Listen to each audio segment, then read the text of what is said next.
Ja ťa vítam pri oficiálne prvom YouTube videu, moje meno je Roman a dnes si rozoberieme spolu nejaké parfémy. Prišlo mi 5 noviniek od Aromatixa v spolupráci s French Avenue. Ja som zatiaľ žiadnu z týchto voní od neho neskúšal a rozhodol som sa, že si spravíme taký dlhší formát na YouTube. Videá budú vychádzať asi raz, dvakrát za týždeň podľa toho, ako budem stíhať. Tým, že som zvyknutý točiť taký rýchly formát, chcel som aj niečo pomalšie, pričom si ľudia budú môcť sadnúť, vyčilovať, takže si zober niečo dobrého pod zub a poďme na to. Ja tu mám ako prvé Tease Me. Čo sa mi veľmi páči je krabička a aj samotný flakón. Úplne, že 10 z 10. Je to farebné, je to hravé, tam taký jemný gradient, ako môžeme poznať z Louis Vuitton vôni. Trošku mám suchoty. Atomizer celkom príjemný. Výrazná limetka zo začiatku. Zároveň cítim nejaké také kvetinové tóny. Cítim tam aj takú čajovú zložku, ale celkovo je to veľmi príjemné, také sviežo, korenisté. Toto bude výborne fungovať na jar a v lete si myslím. OK, čo hovorí fragrantika? Podľa fragrantiky by tam mal byť zázvor, limetka, čierny čaj, kardamon, hedion, geránium, olibanum, tonka, pačuli, vanilka a ambra. Veľmi príjemné zloženie a malo by to byť sviežo, korenisté, také zelené, fresh, citrusové. Čiže toto podľa mňa úplne, že spĺňa tá vôňa. Ľudia tu píšu, že im to pripomína Wulong Cha, ale toto ja vôbec nemôžem potvrdiť, podľa mňa to nemá s Wulong Cha nič spoločné. OK, na toto sa veľmi teším, je to Forbidden Fruit, opäť flakón, 10 z 10, tam absolútne nie je čo vytknúť, tá kombinácia s čiernym, červená, žltá, extrémne pekné. Mal by to byť klon na vôň od Lorenzo Pazzalia, konkrétne Sangria.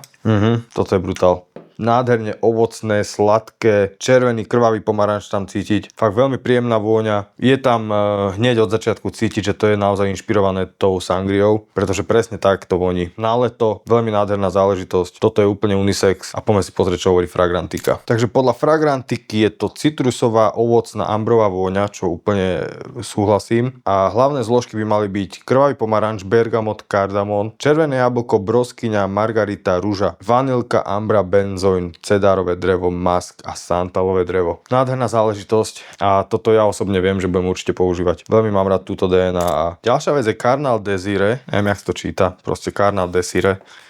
A tuto mám prvú výtku. Toto mi ostalo v ruke. Zobral som ten flakón a proste sa mi to otrhlo. Takže toto boli, keď sa nemýlim, jeho prvé vône. Carnal Desire a Royal Taboo, tuším. A musím povedať, že tie nové flakóny sa mi páčia viac, pretože tieto boli také na povrchu také drsné, ako keby nejaká kameňová štruktúra alebo niečo také, proste nedrží sa to dobre. Tie nové sú krajšie, si myslím. Toto je už ťažšia vec. Viac na zimu, na jeseň. Od začiatku cítim takú ovocnosť spojenú s temnou kožou a jemnúčko mi to pripomína taký oud cadenza alebo možno oud marakuja. Dokážem si predstaviť, že to bude super fungovať v takom zimnom období, kde budú fakt minusové teploty, lebo je to trošku ťažšie, ale pekne ovocné, kožené, také zadimené, temné trochu, príjemné. Podľa fragrantiky je to sladká, kožená údová vôňa, ktorá obsahuje malinu, bergamot, škoricu, cotton candy, oriz, rúžu, kožu, úd, cedár, pačuli, vanilku. Keď to takto čítam, tak hej, tá cukrová vata tam je cítiť a tá ovocnosť na začiatku bude presne tá malina spojení s tým bergamotom. Veľmi príjemná záležitosť opäť.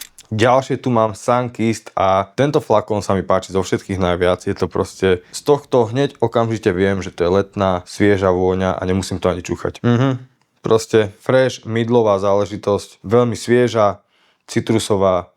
Cítim tam nejaké také horké citrusy, ako keby nejaká pomarančová kôra alebo také niečo. A musím povedať, že celkom realistické citrusy. Príjemné, toto v lete 100% vynosím. Páči sa mi to. Ja mám rád, keď je začiatok taký mandarinkový, pomarančový a presne taký fresh citrusový. Toto sa mi páči v letných vôňach a toto to úplne spĺňa. Podľa fragrantiky je tam horký pomaranč, pomelo, bergamot, čaj, sóda, aperol, kardamon, cedrové drevo, vetiver, vanilka, kašmerán. Nádherné zloženie a na konci si dáme aj rebríček vôni a myslím si, že toto bude jednotka. No a posledná vec je Royal Taboo.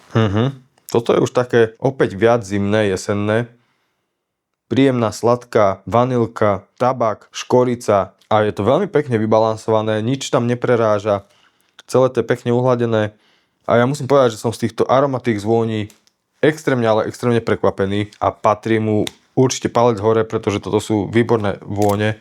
A ako som povedal, povieme si nejaký rebríček pre mňa. Na posledné miesto by som dal asi Tease Me, lebo ma to zaujalo tak najmenej a myslím si, že ostatné sú trošku lepšie. Na štvrté by som dal Carnal Desire, na tretie Royal Taboo, na druhé buď Sunkist alebo Forbidden Fruit a tu sa nebudem vedieť rozhodnúť asi. Tak by som to ukončil tak, že prvé, druhé miesto proste Forbidden Fruit a Sunkist a na leto to budú určite pecky. A ak sa ti toto video ľúbilo, budem rád, ak tam hodíš odber, like a do komentu mi napíš, aké video by si možno chcel vidieť na budúce. Rád sa inšpirujem, rád vám vyhoviem. No a nezabudni ma sledovať aj na Instagrame a na TikToku. Tam vychádzajú každý deň nejaké videá zo sveta vôni. Teším sa na vás na budúce. Čaute.